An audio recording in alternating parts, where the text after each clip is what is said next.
De retour aujourd'hui pour une nouvelle vidéo, en mode Kirby le bricoleur, où je vais tenter de réparer correctement cette manette Super Nintendo trouvée au vide-grenier ce matin pour 3 €. J'avais remarqué que le bouton R s'enfonçait un petit peu trop, et je vais en profiter pour la décrasser un petit peu, et par la suite, vérifier si tout cela fonctionne parfaitement. Il se peut que cette manette fonctionne sans le besoin de la nettoyer, de la réparer, mais à ce compte-là, autant lui donner une seconde jeunesse. Il faut toujours mouiller le maillot dans la vie, même si on est noob dans certains domaines. J'en suis le parfait exemple pour le bricolage, l'électronique et tout ce qui va avec. Je ne me suis jamais intéressé sur ce domaine-là, mais lorsqu'on a envie et lorsqu'on souhaite mouiller le maillot, on peut réussir des miracles et des exploits. Il faut savoir mettre les mains dans le cambouis EcoPlus. On va s'installer sur la petite table pour réparer et décrasser cette manette. Excusez-moi par avance pour tous ces poils de cul qui traînent sur la table.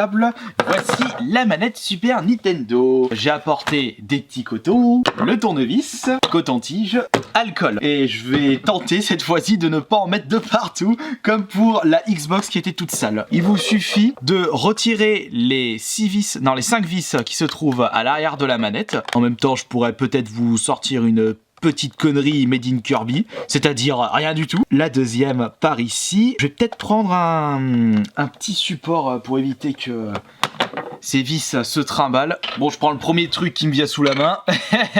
Mon cache réflexe. Hop. Allez, il en manque plus que 3. On va faire les 3 en même temps. Et d'une. Et de 2. Non, c'était une pierre de coups. Et il manque la dernière juste là. Voilà. Attention. On va ouvrir le bazar. Voilà. Cette manette est à moitié cassée. Regardez la différence entre le bouton R et le bouton L.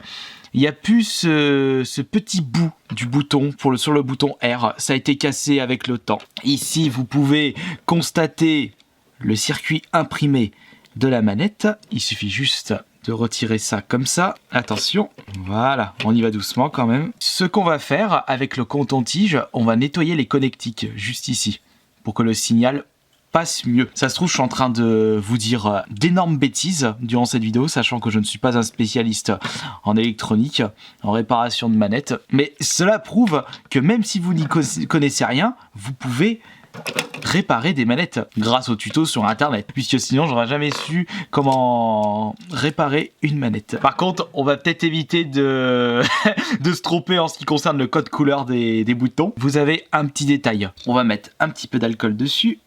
Oula, eh ben ça y est, j'en ai foutu partout. Ah, toute cette crasse. Ah là là là là là là là là. Incroyable, c'est carrément immonde. Je vais choper la peste noire, la polio et le sida du doigt. C'est ça qui a été cassé avec le bouton R. On va garder ça de côté. Je pense très certainement qu'il doit exister des techniques suprêmes pour nettoyer et décrasser l'ensemble d'une manette Super Nintendo correctement, convenablement et sans abîmer tout le bordel. Ah, mais regardez-moi ça, ce qu'il y a là-dedans. Ah, non, mais nom de Dieu.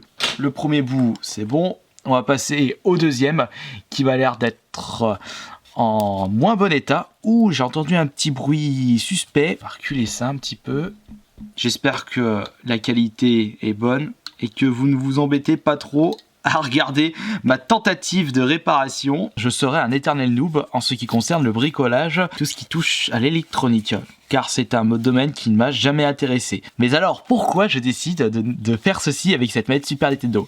Bah, c'est pour tenter de nouvelles choses et essayer de vous divertir avec des nouveaux concepts de vidéos. Et j'avais remarqué que vous avez bien aimé ma tentative de réparation de la PS3. Autant tester ça sur d'autres consoles, d'autres manettes, mais il sera impossible pour moi de réparer quelque chose sans passer par une vidéo tuto. Je peux pas foutre le doigt à l'intérieur, c'est dommage. On va faire les petits boutons maintenant. Le bleu c'est au-dessus, le rouge à droite, le vert à gauche et le jaune en bas. La croix directionnelle, c'est également un petit avantage des manettes rétro.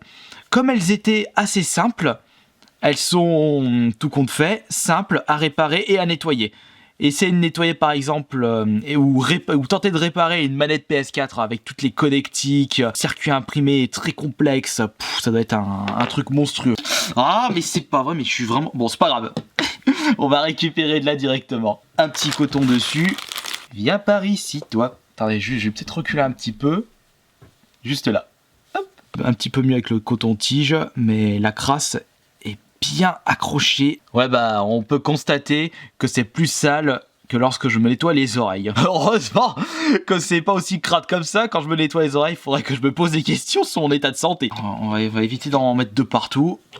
Vous prenez le circuit imprimé et vous nettoyez juste là, tout simplement. Toutes les petites traces noires. Là où se trouvent les boutons haut, gauche, bas, droite, haut, gauche, bas, droite, haut, gauche, bas, droite. Regardez-moi ces dépôts de noir sur le tour. On passe du marron au noir pour le coton-tige. On peut dire qu'il a eu une fin de vie immonde. Ah non, mais là je crois que c'est le pire. C'est le Star et le Select. Putain, zut, j'ai même des morceaux de Mickey sur les doigts. Un petit peu de Roquefort. J'espère sincèrement que je n'ai pas fait de boulettes sur le nettoyage. Il va falloir remonter tout ça. Je vais en chipoter. Je me souviens plus comment remonter. Bon, on va utiliser notre QI de 143 pour réussir cet exploit. Le jaune, il est juste là. Le vert, c'est ici. Le bleu, le rouge, il est là. Ceci dessus. Ouais, c'est ce sens. La petite croix directionnelle. Ouh. On va peut-être nettoyer le dessus un petit coup. C'est quoi la suite? Ouais, comme ça?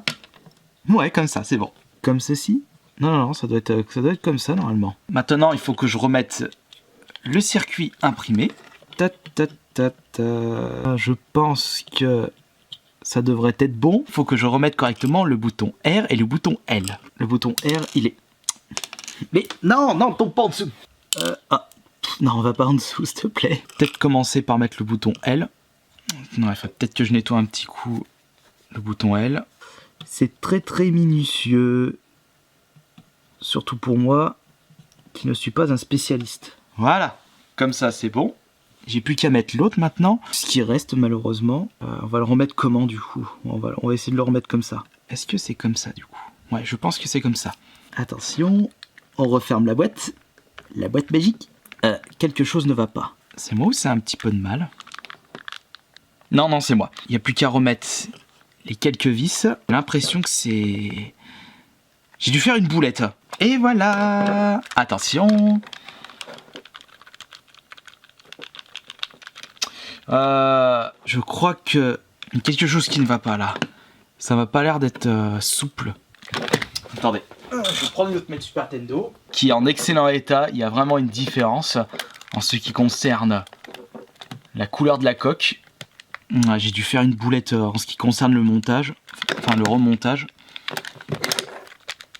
Bon bah je crois que je vais redémonter tout ça. Je pense avoir trouvé la source du problème. J'avais mal remis ce petit objet. J'avais mis le petit trou dans le mauvais sens. Et je pense que là... ça ira un petit peu mieux. Ah bah voilà, c'est déjà mieux. J'aurais dû faire le test avant de remettre les vis.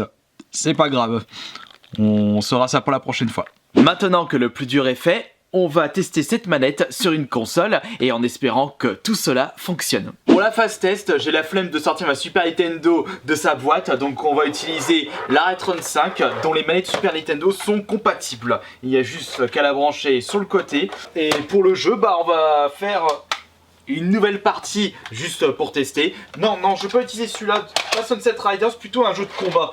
Que je puisse tester tous les boutons de la manette. Où est-ce que j'ai foutu mon Mortal Kombat là-dedans? Non, il y a mieux là. J'ai un Super Street Fighter 2, c'est nickel. Une petite précision par rapport à cette Retron 5. J'ai remarqué qu'avec le temps, elle a de plus en plus de mal à lire les jeux, à les repérer. Donc il faut que je remette genre 5-6 fois le même jeu pour que la console puisse lire la cartouche. Et en plus, il faut pas l'enfoncer complètement, sinon il me fait disque illisible. Là, il va faire un petit loading, chargement, et il va mettre cartouche inexistante. Tac, unlock cartridge. Il faut que je l'enlève et que je la remette tout de suite. Il va me refaire un chargement, et ça, environ 5 fois. Troisième chargement, toujours pareil. Quatrième chargement, et voilà, il passe. Déjà, le bouton A fonctionné. Mais on va se faire un bon petit match. J'espère que c'est pas trop fort. De toute façon, c'est vite fait. Le Star marche. La croix directionnelle, pareil. On se prend Oda. Ah, pourquoi t'es pas dans le 5? Me voici contre Bruce Lee. Fait longue. Le L marche. Le R marche très bien. Le vert, c'est le cas. Le jaune aussi. Le rouge et le bleu. Tout marche très bien. Bon, on va se faire un petit match du coup, un petit combat.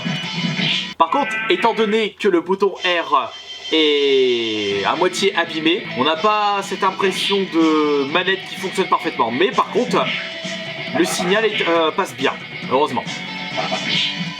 Allez, tiens, je te chope, ta petite colonne vertébrale. Et voilà, je te termine. Une victoire pour Kirby, ou je dirais plutôt double victoire pour Kirby. 1 pour le combat Street Fighter, de toute façon c'était le premier concurrent. Deuxième victoire pour la réparation plus nettoyage réussi. Bon, c'est pas un score parfait, j'ai pas rang S au niveau du décrassage, il reste quand même pas mal de traces. Mais c'est pas grave, le principal c'est que j'ai réussi ma mission de décrassage plus réparation de cette manette, sachant que je suis un très gros noob dans le domaine. Voilà. Merci beaucoup pour votre fidélité, on se retrouve demain pour la prochaine vidéo. Sur ce, passez une bonne soirée et à la prochaine.